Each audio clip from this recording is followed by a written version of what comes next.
Mulutnya Mas Onci loh tadi. Dinginnya di sini ya, hijau. Insya Allah. Dan tadi kita penyambutannya luar biasa. Kita dikasih makan terus dari pas turun pesawat, naik mobil makan, turun.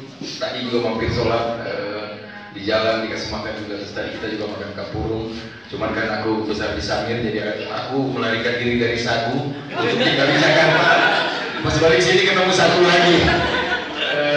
Jadi itulah yang paling senang. Pokoknya insya Allah aku sama Mas Oci bisa membantu KPU, khususnya KPU Kabupaten Luhut Utara untuk mensosialisasikan kepada pemilih milenial tersebut, biar kita harus ikut serta berpartisipasi untuk menyukseskan pemilu 2019.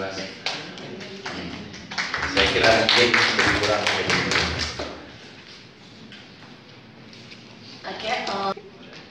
Oke, silakan.